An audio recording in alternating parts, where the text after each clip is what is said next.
Hello, Grace Over family. So today the devotional is a direct correlation to my message yesterday, if you caught it. And we're speaking through Jonah in that series. And really what I wanted to talk to you about today was this story of this fish eating Jonah and the significance of that. So I did research on Nineveh, and I was trying to figure out what is significant about them. And they serve a god named Dagon in Nineveh. And they have a temple there, and that name might sound familiar, and I'll tell you why later.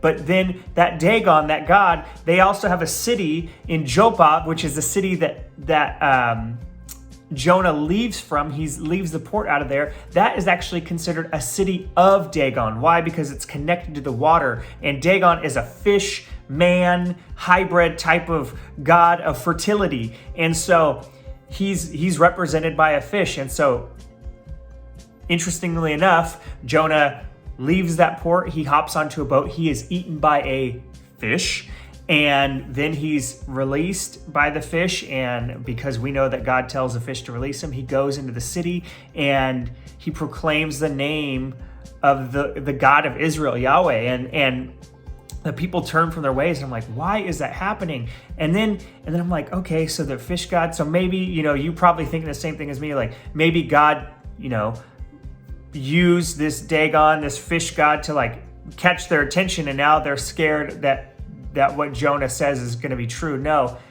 what actually happens, if we read in 1 Samuel 5, we understand that the Philistines, who also worship Dagon, had captured the Ark of the Covenant one time. That is the seat, that is the throne of the God of Israel. That's where he dwells, and they captured that. They put it in a temple, and do you know whose temple that was? Yes, it was Dagon's temple. And when they put that statue in there, or when they put the Ark of the Covenant in there, they put it next to the statue of Dagon. And in the morning when they came in, the statue had fallen face down in front of the Ark of the Covenant, basically bowing to the Ark of the Covenant, right? And so they put it back up. The next day it's fallen again, but this time its hands have been broken off and its head is broken off. That's all of its sources of life. If you don't have hands, you can't feed yourself. If you don't have a head, you're dead. So then the Philistines got worried, and they made it leave.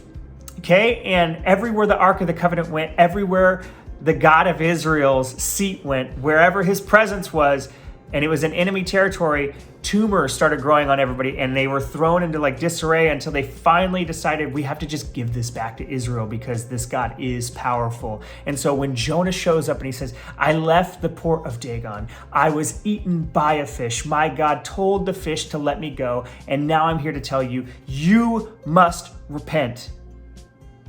They would remember this story from 1 Samuel. They'd remember the story of the Philistines, because when the head fell off of their idol inside of that temple, it was a tradition that they could no longer step on the threshold because that's where it fell. So this is very embedded into their lives. They would know this story, and they said, so that God who plagued all those people is coming here and telling you, you must repent. God has a way of communicating to us in terms that we understand. And God, from 1 Samuel, or you look at Samson, the temple that he destroys at the very end of his life is the temple of Dagon.